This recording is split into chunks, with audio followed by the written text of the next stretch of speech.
Hello students.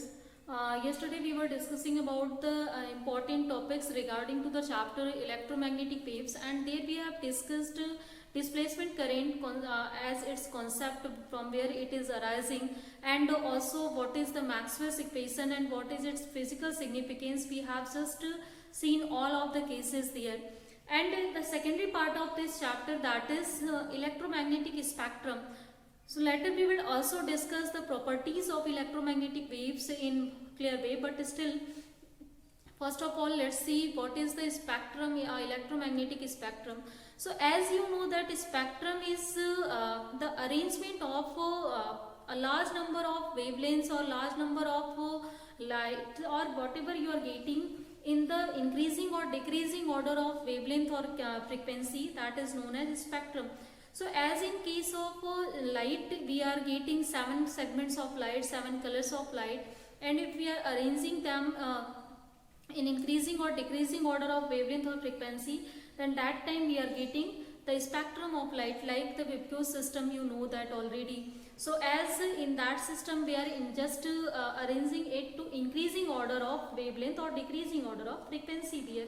So in the same way, electromagnetic waves that are of 7 types, and that 7 types we can arrange them in decreasing wavelength or increasing frequency. So first wave, that is the radio wave, that has the longest wavelength that we know, and also as you know that the radio waves that are just we can produce them by acceleration and other factor. So there one by one as important factor here, that is how many types of spectrums we have, what is its wavelength, and what are the uses of these types of waves that we have. So one by one let's see them, how can you produce them, and how to see what are their uses in our daily life. So first wave about which we will discuss here, that is radio wave.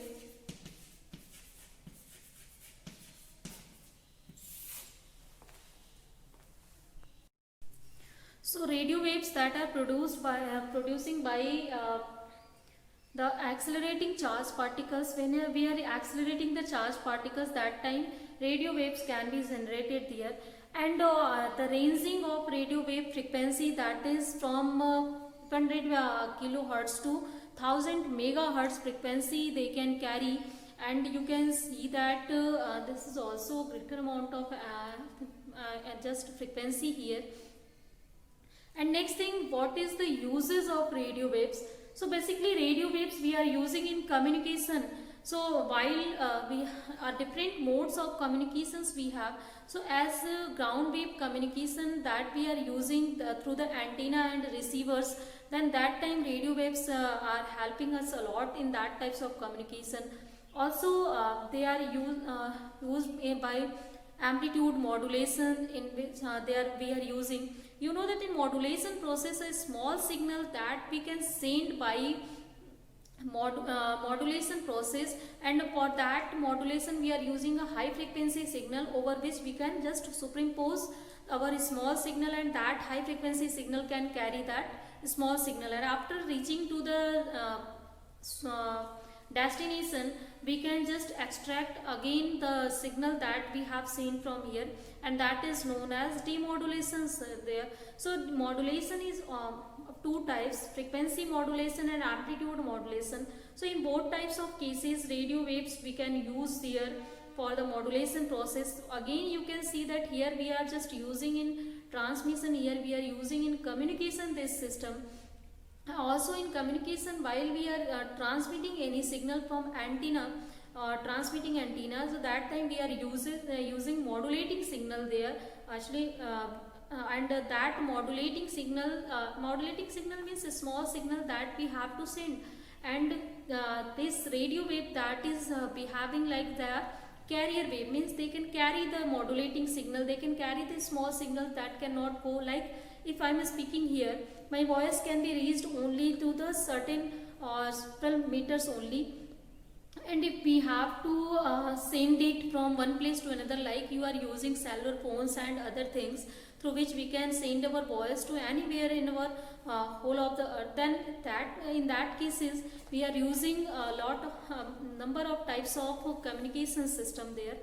So in that communication, first of all, we are just modulate the small signals, as our voice is of a small frequency signal. We are using such types of electromagnetic wave as a carrier wave there, and after mixing it is known as modulated wave.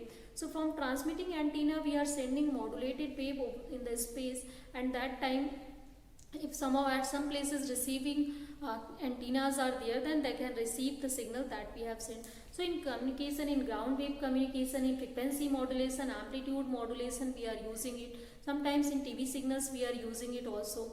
So radio waves, basically they can help a lot of what us, or they helped a lot, you can say that, in communication, so that we are just using a number of things today. So the starting communication was done by the radio waves there. So the second electromagnetic wave that we will discuss here, that is microwave. So second is microwave.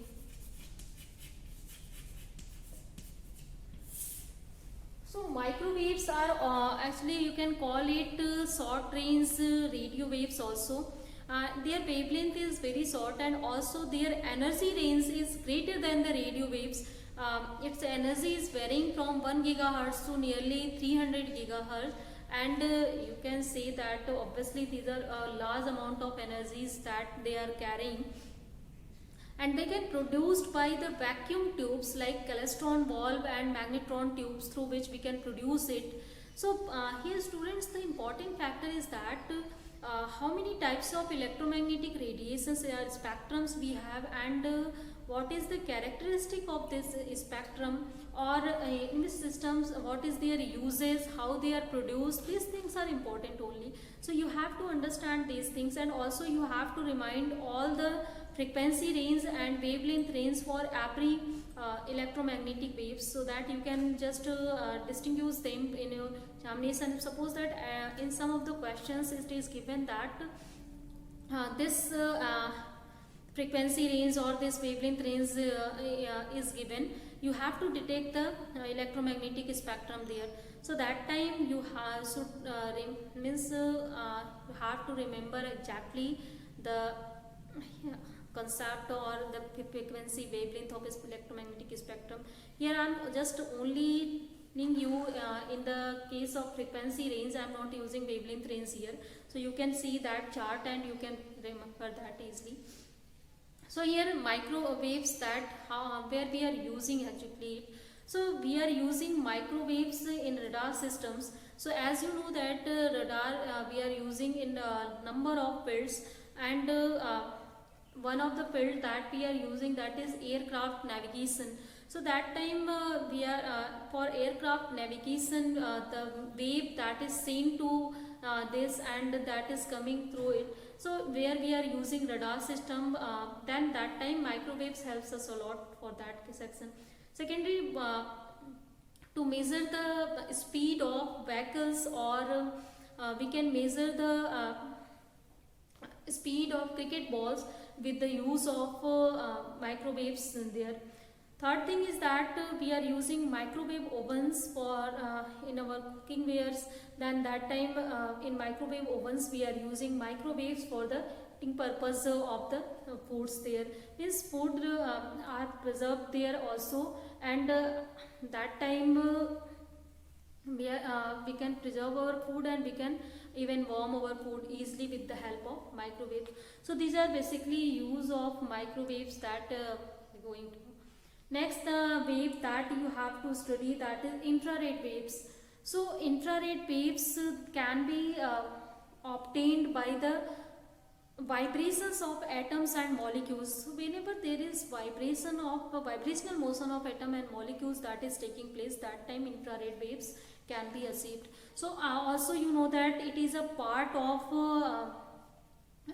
light spectrum, and as light is made up of three types of spectrum, that in that infrared radiations are there, visible light is there, and also ultraviolet radiations are there. So sunlight that you are getting, that is made up of three portions only, basically.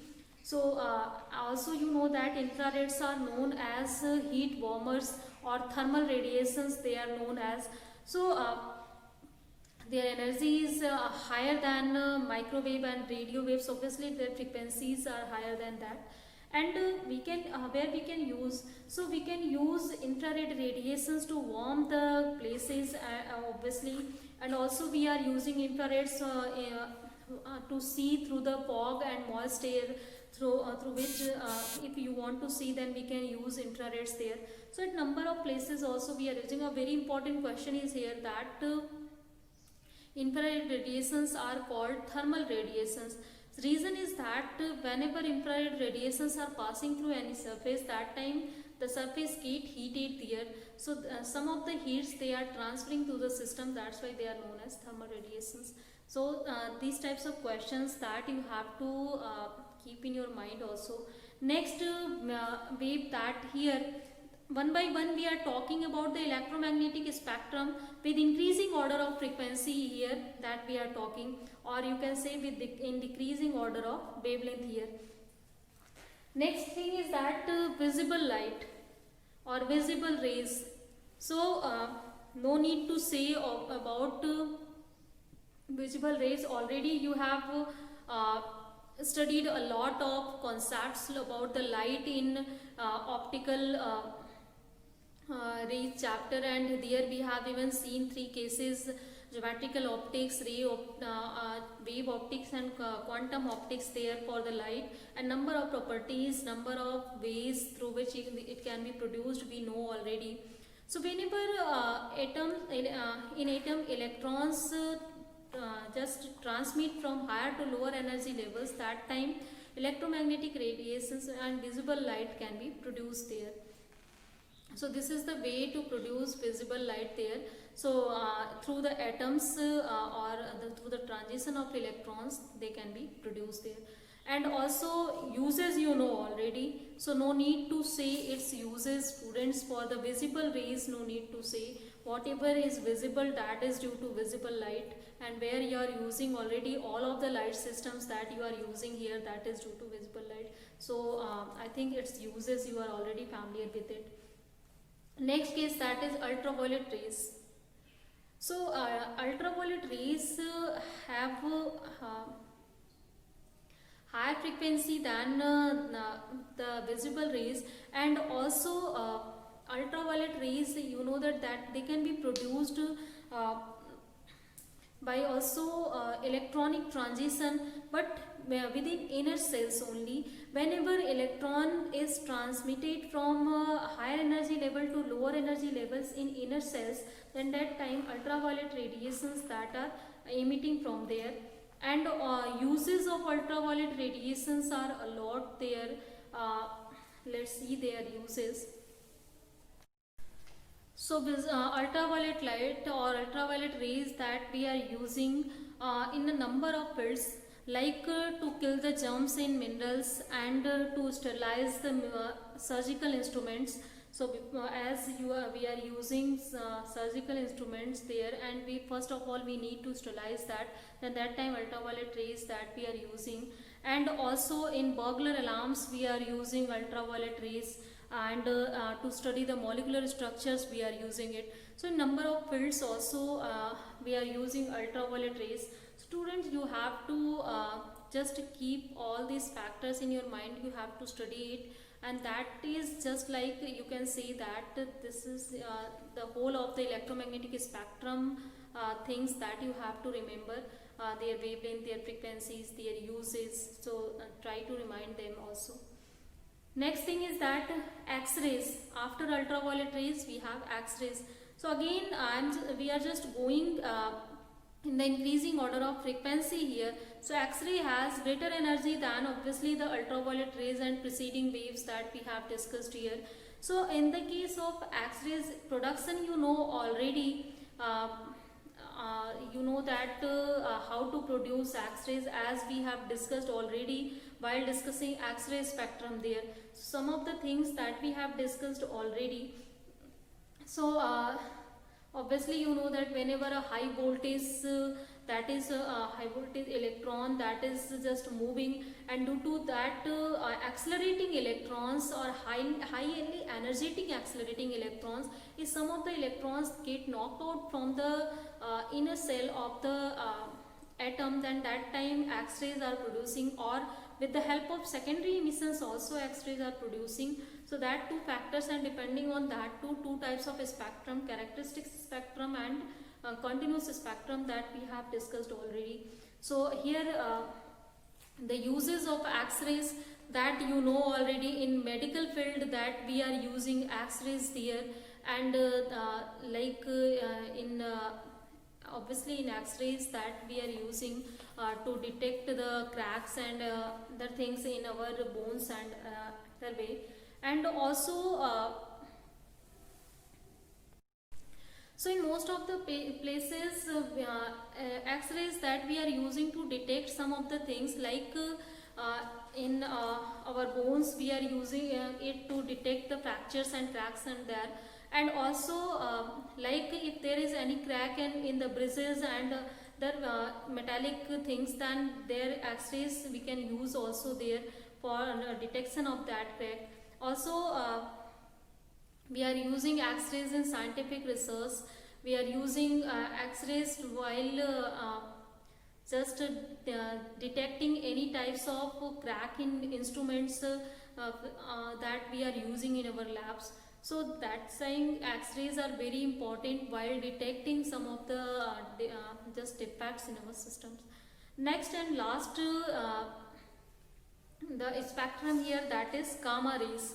So gamma rays has the highest frequency, highest energy among all of the electromagnetic waves that we know.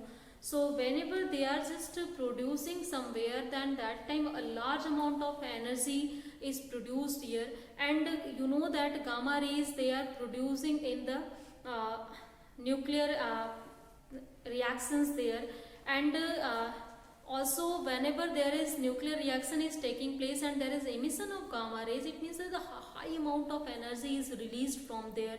So this is also the reason behind the emission of energy there. And gamma rays that are used in so many ways.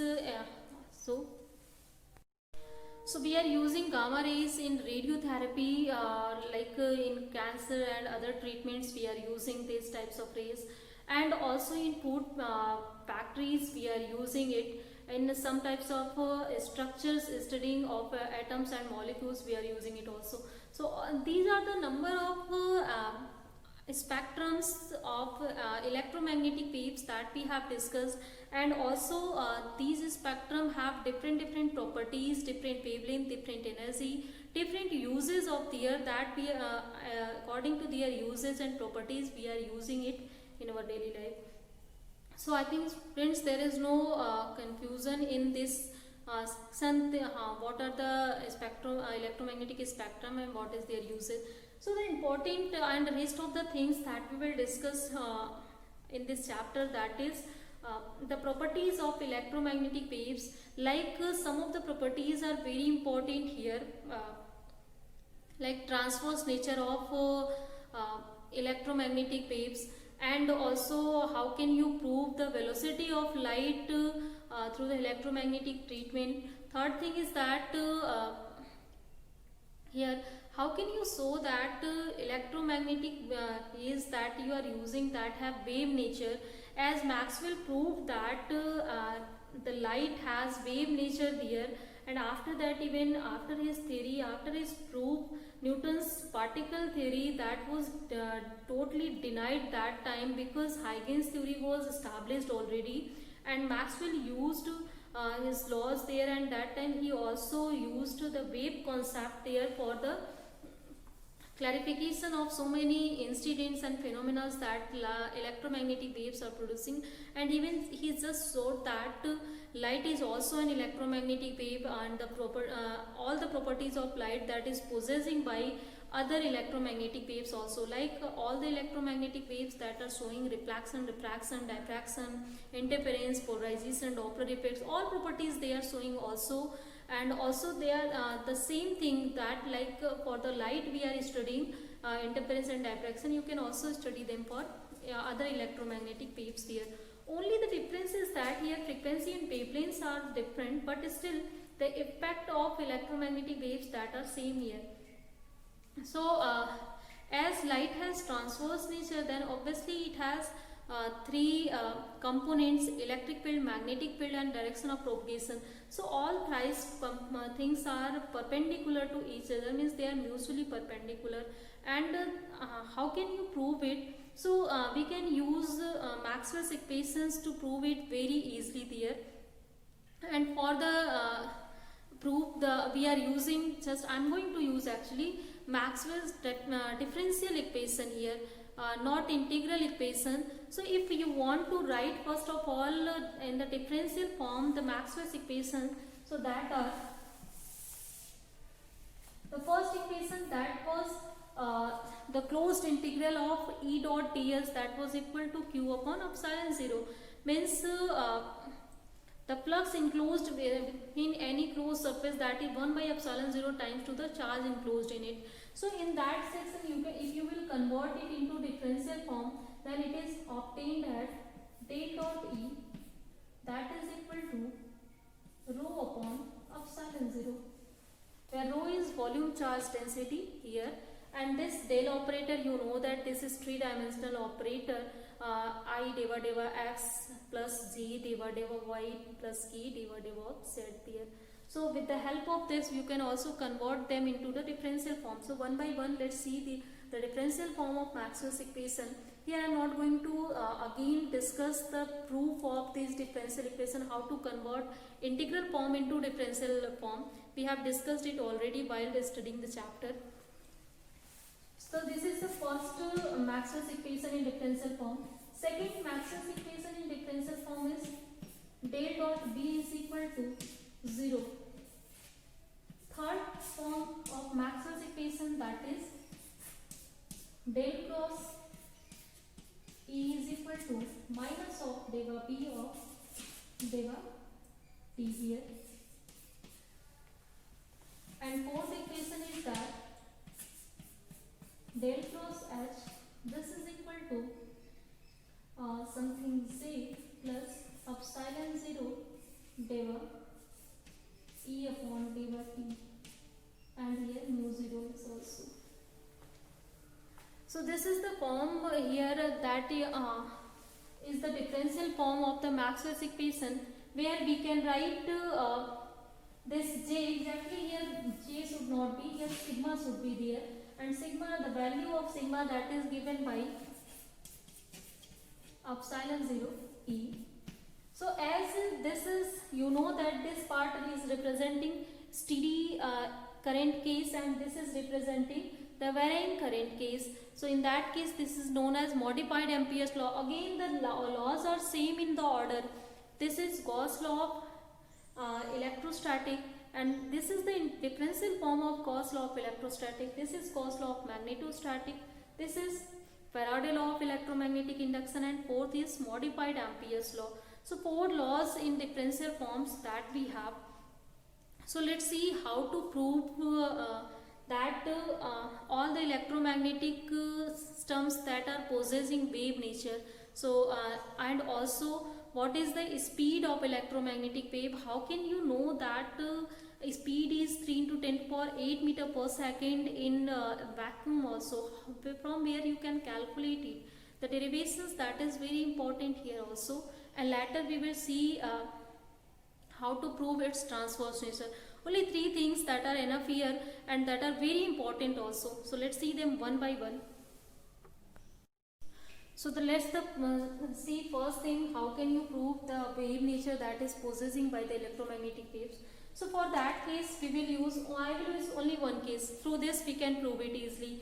because you know that electromagnetic waves, that is made up of electric and magnetic field. So the properties of electric and magnetic field, if you are studying any one of them, then that is representing electromagnetic wave easily, because with the help of electric field, magnetic field can be produced. With the help of magnetic field, electric can be produced. Then in that way, if you are studying only one types of components here, then with the help of that you can prove it. So let's take the third pose equation here. So take curl of this equation on both sides, means we are taking the cross product on both sides. So if we will take it, then we will get del cross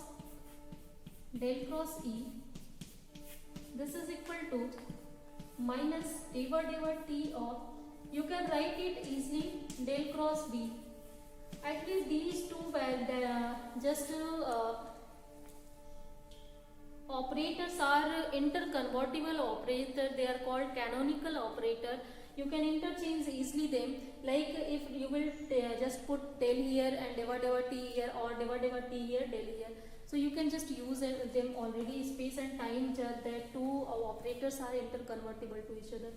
So in that way, what you can do exactly, if you will convert B into H, then you can write in place of B, that is mu 0 H here, clear?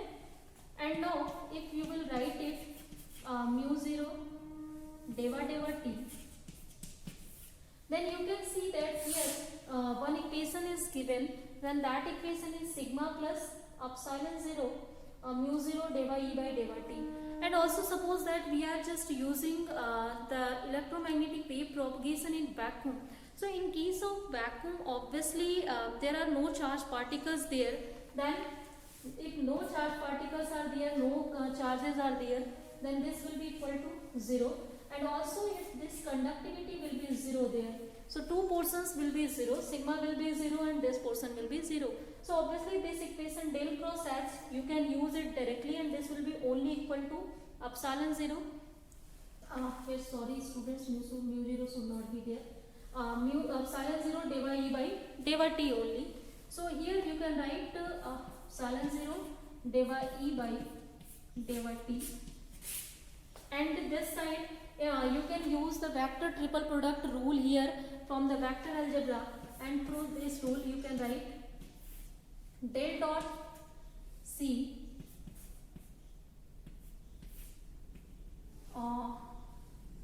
first of all A dot B into C we have, so you can write del dot del A dot B into C. This is minus of A dot C into B we have. So from this equation exactly you can write, I think I was right before, this should be like this. So as del dot E is equal to 0 for the vacuum, then you can put this value here. Then finally we will get del dot del, that value will be minus of del square here, and it will be del square E, that will be equal to, here also we are getting minus sign, mu 0 epsilon 0, and 2 times derivative we will get diva 2 of E here. And finally if you will solve it, then we can obtain from here, that will be del square E is equal to mu 0 epsilon 0 diva 2 E upon diva t square. Now this equation that we have got, you can relate this equation from the classical wave equations that we know. So as just a second. So as classical wave equations, that is diva 2 y of diva x square, that 1 upon b square diva 2 y of diva t square. So this is the classical wave equation that you have studied already in your 11th class. You can use this concept easily here. So as if you will relate this equation from that, then you can see that this is also a space derivative. If we are using one dimension, then here you can write diva 2 E of diva x square as it is. Here we have used wave propagation in one direction, x direction only. And in 3-dimensional case you will use, here will be del square y. So in the same way here you are using, And again in this place we are seeing 1 by v square here, and in this place as we are seeing again such types of things. So as you can see from this concept, this equation is relating with the wave classical wave equation. It means that electromagnetic waves, they are following wave properties, they are possessing wave properties. So after this calculations of Maxwell, it was established properly that light is possessing wave nature, electromagnetic waves that are spectrums that are possessing wave natures here. And I think that is clear. This is very important question. Second question is that from this expression you can compare the velocity of electromagnetic wave. So after calculating, you can see that 1 by v square, that is equal to mu 0 epsilon 0, or if you will calculate v, then this will be equal to, so as here v you can calculate, that will be totally equal to 1 upon mu 0 epsilon 0. And if you will put the value of mu 0 and epsilon 0 for in the case of vacuum, that is permeability of vacuum and free space, and this is permittivity of free space, you know already its value, and its value is calculated, that is obtained the velocity of light, that we know already, 3 into 10 to power 8 meter per second. It means that all the means already light is also one types of electromagnetic wave. Maxwell established this thing also. First of all, he established that all electromagnetic waves that are possessing wave nature. After that, he established from the wave property that this light is also an electromagnetic wave, and after that he tried to even study on the spectrum of electromagnetic waves. So this was very of mathematical expressions that he have used, and they were very accurate. With the help of after this calculations, exactly scientists would believe that only wave nature that electromagnetic waves or light can possess. So that's why that time particle concept of Newton, that was denied, because that time photoelectric effect and other factors we haven't discovered that. After the discovery of photoelectric effect, Compton effect, the difficulties were arised, and after that Planck's quantum concept that was comes in the field, and even Einstein used that concept for the explanation of photoelectric emission. So I think that concept you know already, but first of all, why it was established by Maxwell's, and what is its importance of Maxwell's calculation, you can understand easily here. Then in next class, students, we will discuss that how to show the transverse nature properties of electromagnetic waves there, and also some of the conceptual things we will discuss. And after that we will discuss next chapter, and its important factors about that we will discuss. So today let's end the class here, and I think all the topics and all the important things regarding to this chapter, that is very clear. Only few of the things that you have to study in the chapter that we have discussed already is about electromagnetic wave, about its property, about its spectrum, uses, the range, only these things you have to study here. So just put your mind on this and study hard. So let's end it here today, student.